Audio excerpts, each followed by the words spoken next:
En 1989 aquí se creó la World Wide Web para que los científicos pudiesen compartir información más fácilmente. En esta ciudad todos tienen asegurado un refugio antiaéreo fortificado en caso de ataque nuclear. Y además el personaje de Frankenstein nació muy cerquita de aquí de la mano de Mary Shelley en el año 1816. Bienvenidos a descubrir con nosotros Ginebra.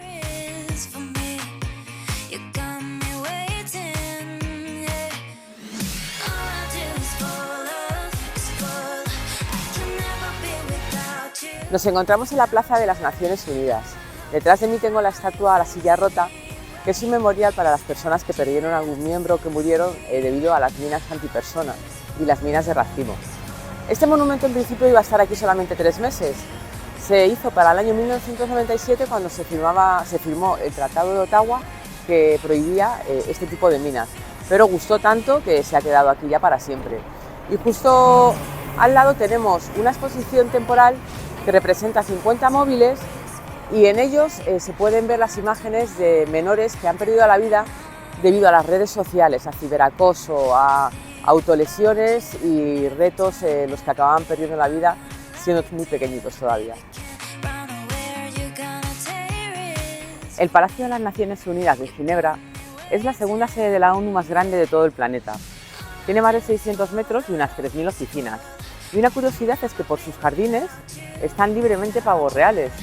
Esto fue un regalo que recibió el Palacio de las Naciones Unidas con la condición de que estos pavos reales deberían de estar por aquí siempre viviendo en libertad.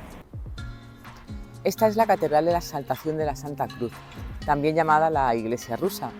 Se construyó entre el año 1663 y 1666 porque por aquella época, ya en el siglo XIX, Ginebra comenzó a tolerar otras religiones y donó este terreno para que construyeran la iglesia.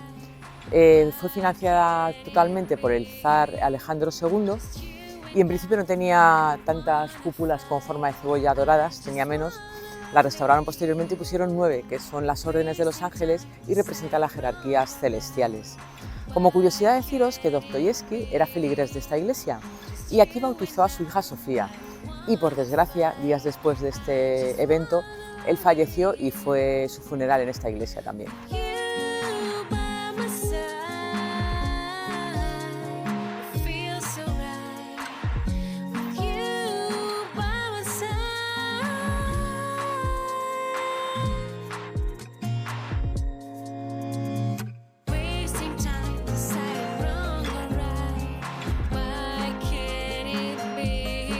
En 1886, Ginebra construyó una central hidráulica para dar energía a las fábricas de la ciudad. Cuando las fábricas cerraban por la noche, se concentraba mucha presión en las tuberías y corría el riesgo de explotar.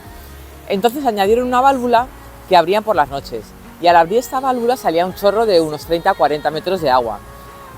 Los ciudadanos la veían y les empezó a llamar mucho la atención y en el año 1891 el ayuntamiento decidió trasladar el chorro a esta ubicación del lago, le dio más potencia ya solamente por fines estéticos y ahora alcanza unos 140 metros de altura.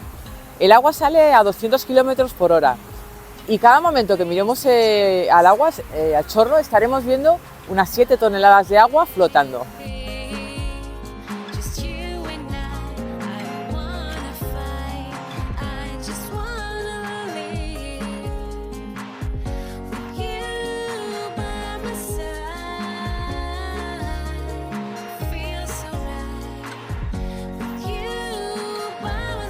Otro de los lugares más icónicos de Ginebra es el reloj de las flores, que lo tendríais que ver lleno de flores, pero hasta la semana que viene no lo instalan.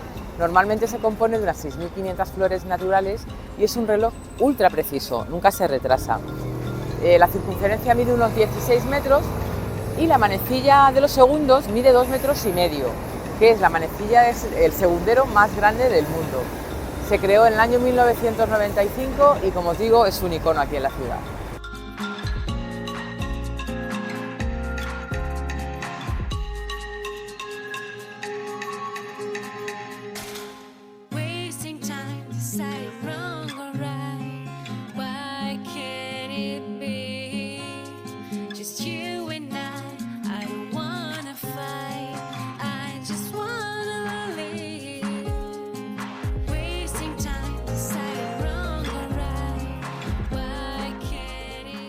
En el año 1160 se empezó a construir la Catedral de San Pedro y tardaron más de un siglo en terminarla. En origen era católica, pero en el año 1536, con la Reforma Protestante, se convirtió calvinista. Una curiosidad es que en su interior está la silla de madera tallada del teólogo Juan Calvino.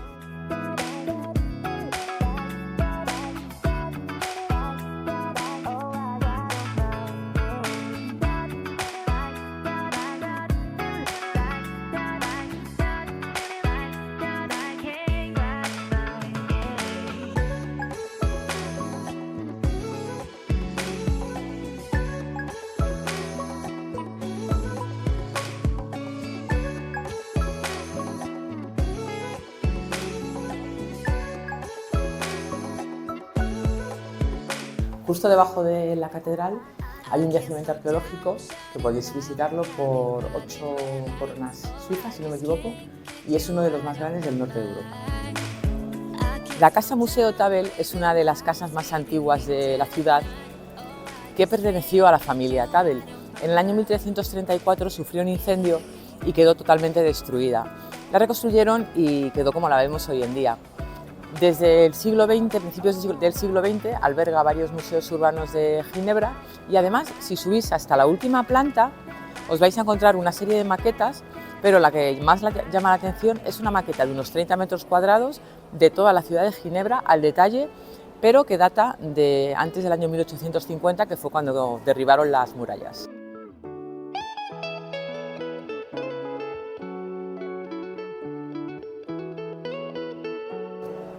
Nos encontramos en el antiguo Arsenal de Ginebra. Esta es la planta al aire libre, como veis, en la que siempre hay expuestos 5 cañones de bronce y 3 obras de arte en la pared que representan 3 momentos históricos de la ciudad de Ginebra. El primero es la llegada de Julio César aquí a Ginebra, el segundo son las ferias comerciales de la Edad Media y este que tengo más cerca es la acogida de los refugiados protestantes durante la Reforma.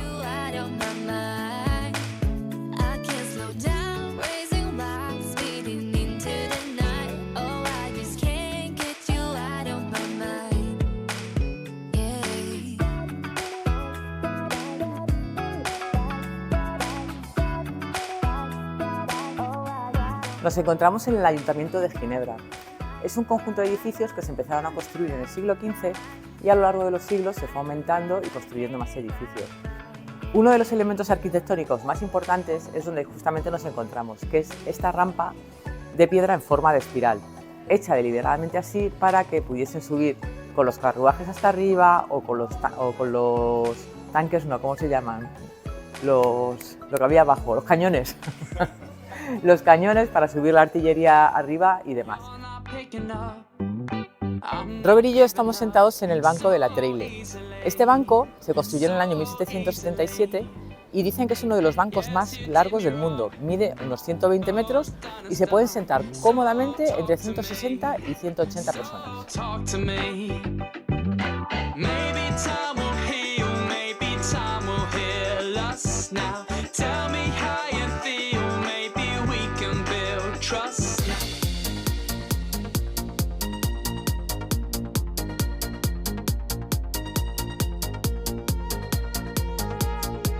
Estos 100 metros de piedra son el muro de los reformadores. En el centro veis estas estatuas que representan a Farel, Calvino, Beza y Knox.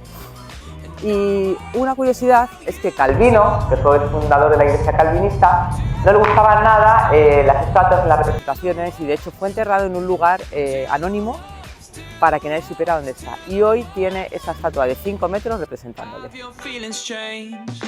Don't throw this away so easily, so easily. You're the only one if there's something wrong. En 1876 se inauguró el Gran Teatro de Ginebra y en 1951, durante un ensayo de la Valquiria de Wagner, estaban recreando un fuego real y se les fue de las manos y el teatro acabó en llamas.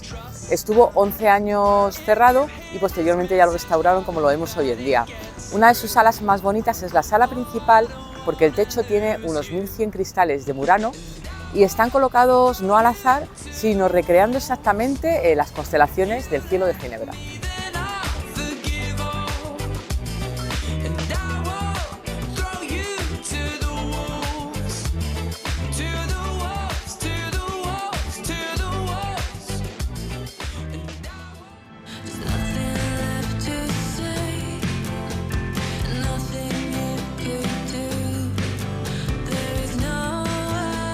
Nos encontramos en el punto donde se unen el río Arve y el río Ródano.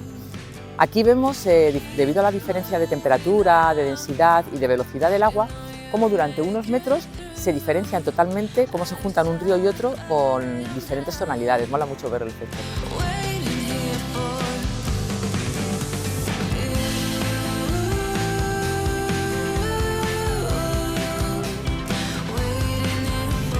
Estáis viendo la torre de Lille o torre de la isla. Esta torre es lo único que queda del castillo del siglo XIII que se construyó aquí. Ese castillo fue perdiendo con los siglos el poder militar y pasó a ser prisión e incluso tribunal posteriormente. En el siglo XIX, gran parte del castillo fue demolido para facilitar el urbanismo, dejando solamente esta torre. Le añadieron el reloj y las campanadas. Y la figura de bronce que veis aquí a mi lado pertenece a Berthelier. Este hombre fue un patriota que luchó por la paz y por la libertad de Ginebra contra los Saboya y en el año 1519 fue decapitado en este mismo castillo.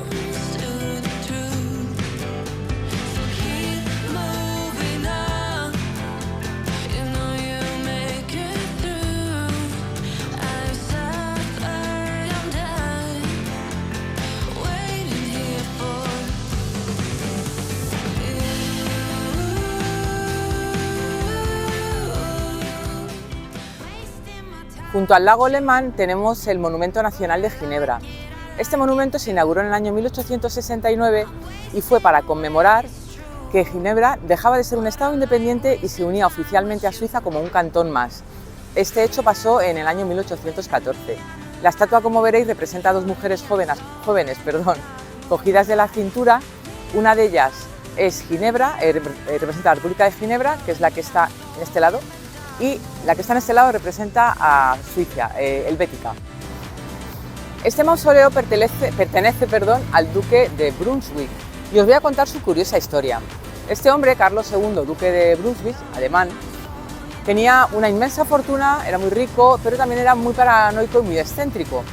En el año 1830 fue expulsado de su ducado de Alemania y estuvo unos años viviendo en Alemania y otros años en París.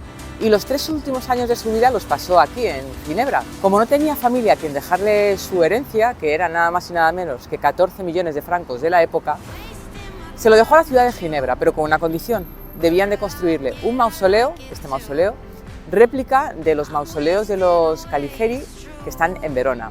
Ginebra cumplió con su parte, construyó este mausoleo y además pudo reconstruir el gran teatro con el dinero que les dejó.